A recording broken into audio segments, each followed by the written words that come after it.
The summer of 1982 moved slowly through Logan, Ohio, a small Appalachian foothill town where everybody knew your name and everybody knew your business. It was the kind of place where high school sweethearts stayed sweethearts, where Friday nights meant cruising the same 2-mile stretch of road, and where a young couple getting engaged felt like a community event. That's exactly what Annette Cooper and Todd Schultz were, a community event. And when they disappeared on a warm October evening, the entire town held its breath. Todd was 19. Annette was 18. They had their whole future laid out. Marriage, a home, maybe kids someday. Annette had light brown hair, bright eyes, and a laugh her friends described as infectious. Todd was broad-shouldered and quiet, the kind of guy who showed up early and stayed late. By every account, they were good kids with no known enemies and no dark secrets. On the evening of October 4th, 1982, they had dinner together at the home of Annette's mother and stepfather, a man named Dale Johnston. This was routine. Family dinner, ordinary conversation, the kind of evening that doesn't leave an impression precisely because nothing about it was supposed to. Afterward, Annette and Todd left together. Nobody thought twice about it. Nobody said anything particularly memorable as they walked out the door. They were never seen alive again. When Annette and Todd didn't come home that night, it wasn't immediately cause for alarm. Young couples sometimes stay out. Young couples sometimes forget to call. But when the next day passed, and then another, the quiet anxiety that had been humming beneath the surface broke open into something urgent. Friends called. Parents drove around. Nobody could find them. The search that followed was the kind that small towns do with everything they have: neighbors walking fields, volunteers combing creek banks, local law enforcement coordinating with state agencies. Logan isn't a large place, and the surrounding landscape is a patchwork of farmland, dense wood lines, and the winding Hocking River, which cuts through the region like it has all the time in the world. Searching that terrain is slow, exhausting work. And for weeks, there was nothing. Then the pieces started surfacing. Literally. On October 16, 1982, 12 days after Annette and Todd vanished, human remains were discovered near the Hocking River.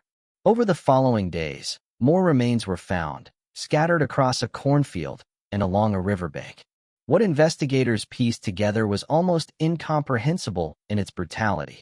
Both Annette and Todd had been dismembered. Their bodies had been cut apart and distributed across the landscape, as if someone had made a deliberate, calculated effort to ensure that what had been done to them could not easily be understood or identified. The medical examiner's work was meticulous and grim. Cause of death for both was determined to be homicide. Beyond that, many of the specific details were never fully released to the public. The town of Logan, which had been holding its breath for 12 days, didn't exhale when the remains were found. It contracted, because now the question wasn't where they were. The question was who did this, and how close were they standing to everyone right now. In any homicide investigation, especially one this violent, detectives work outward from the victim's last known location. Annette and Todd were last seen leaving a family dinner. That put the family dinner at the center of everything, and the people at that table became persons of interest by geography alone, not necessarily by guilt, but by proximity. And the person with the most proximity was Dale Johnston. Dale was Annette's stepfather. He'd been in her life since her mother remarried, and by most accounts the relationship between them was complicated in the way that blended families often are, not necessarily hostile, but carrying its own weight. Investigators began focusing on him early, and once they locked in, they didn't look much further. The case prosecutors built against Dale Johnston rested heavily on two things: forensic evidence that would later be challenged, and the testimony of a witness whose memories had been retrieved under hypnosis. Hypnotic regression was treated in 1982 with a level of courtroom credibility it had never earned. A witness claimed, after being hypnotized, to have seen Dale Johnston near the area where the remains were found. That claim carried enormous weight with the jury. Prosecutors told the jury a story about a stepfather with an inappropriate fixation on his stepdaughter, a man who had killed both her and Todd in a rage, then dismembered their bodies to hide what he'd done. It was a story built for conviction, and it worked. In 1984, Dale Johnston was found guilty of the aggravated murders of Annette Cooper and Todd Schultz. He was sentenced to death and sent to death row, where he sat and maintained his innocence while the clock on his life ran down. The years that followed moved through the slow machinery of post-conviction appeals. Dale's attorneys kept hammering on the hypnotic testimony, and the legal world was gradually catching up to what scientists had been saying for years. Memory retrieved under hypnosis isn't more reliable than ordinary memory. In many cases, it's far less reliable. People under hypnosis become highly suggestible. They produce memories that feel absolutely certain and completely vivid, even when those memories were planted by the questions asked of them. In 1990, the Ohio Supreme Court agreed. They overturned Dale Johnston's conviction, citing the hypnotic testimony as fundamentally compromised. He walked off death row. He had spent years in prison for the murder of his own stepdaughter, including years waiting to be executed, for a crime the state could no longer prove he committed. His release did not solve the case. It simply cracked it back open. But here's what nobody fully appreciated at the time. Overturning a wrongful conviction doesn't just free an innocent man. It gives the actual killer something priceless. It gives them time. Every year Dale Johnston spent on death row was a year the real murderer of Annette Cooper and Todd Schultz spent free. Active cases always push old files to the back of the drawer, and with Dale gone, there was no obvious next move. The investigation drifted. Leads went cold. People moved on. The killer kept moving through the world like nothing had happened. To understand just how difficult reinvestigating a 1982 homicide actually is, you have to remember what forensic science looked like that year. DNA profiling didn't exist yet. The technique wasn't developed until 1984, and it didn't reach American courtrooms until the late 1980s. Whatever biological material was collected at the crime scenes in Hocking County had been processed using the tools of an earlier era: serology, blood typing, microscopic hair analysis, a technique that has since been largely discredited as a forensic science. You can't go back and apply 2005 methods to 1982 conclusions. What you can do is retest preserved physical evidence with modern DNA technology.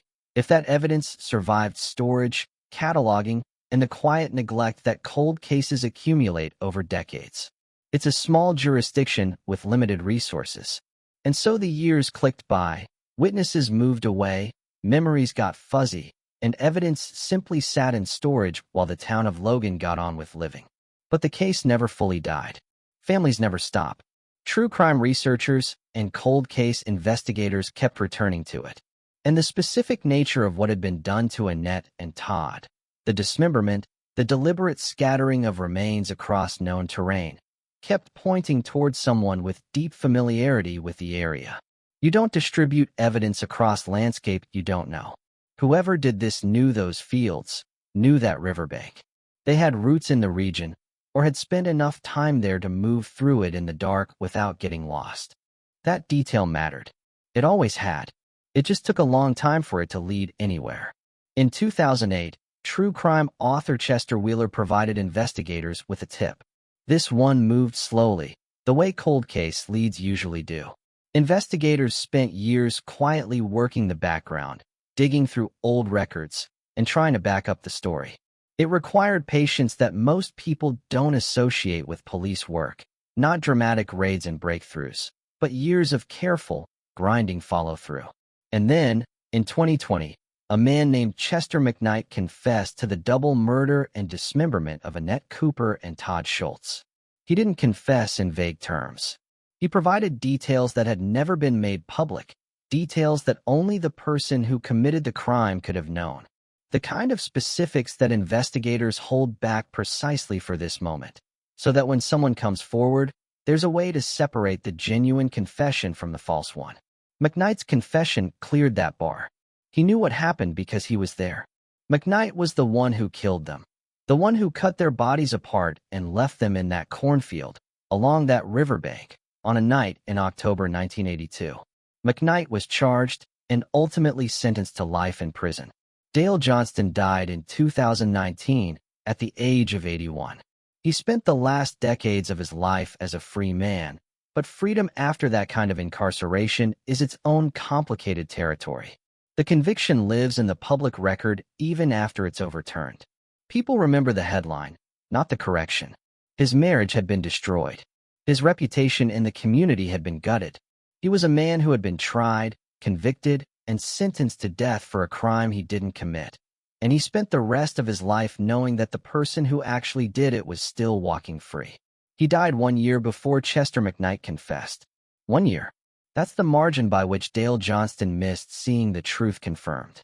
He fought for his name for decades, insisted on his innocence through every appeal and every dismissal, and then died just months before the real killer finally spoke. McKnight, meanwhile, had carried that knowledge for 38 years, moving through life, watching Dale fight and lose and fight again, and saying nothing. Annette's mother lived through all of it. She buried her daughter when Annette was just starting her life. She watched her husband get convicted, then exonerated. She watched the decades pass without an arrest. Losing a child is a nightmare. But watching 38 years go by without anyone being held accountable, that is a slow, agonizing kind of torture that doesn't have a clean name. Todd Schultz's family has largely stayed out of the public eye. What they've said, in the rare moments they've said anything at all, is consistent. They wanted to know what happened. They wanted someone to answer for it. A 19-year-old boy went to his girlfriend's family dinner and never came home. That's not complicated. That's not abstract. That's just a kid who deserved better than what he got. A confession after 38 years is a resolution, but it doesn't offer a clean ending. Not after everything this town went through. McKnight's choice to stay silent destroyed 2 lives on October 4th, 1982. It sent an innocent man to death row. It stripped a family of decades of answers. And it ended, finally, not because the system worked the way it's supposed to, but because someone eventually talked. A tip in 2008 that took 12 more years to reach a courtroom. Dale Johnston deserved to see that day. He didn't get it. That's the part of this story that doesn't resolve cleanly, no matter how many times you turn it over. Annette Cooper would be 60 years old now. Todd Schultz would be 61. They would have had a life together. Or maybe they wouldn't have, because some young loves don't survive the long run. But they would have had the chance to find out. They would have had decades of ordinary days, arguments over small things, inside jokes nobody else understands, memories stacked slowly on top of each other. All of it was taken from them on a chilly Monday evening when they were barely old enough to vote. Chester McKnight is in prison now, sentenced to life. The case is closed in the legal sense. The families have the name. They have the confession. They have, after 38 years, something that resembles an answer. Whether that's the same thing as justice is a question only they can answer.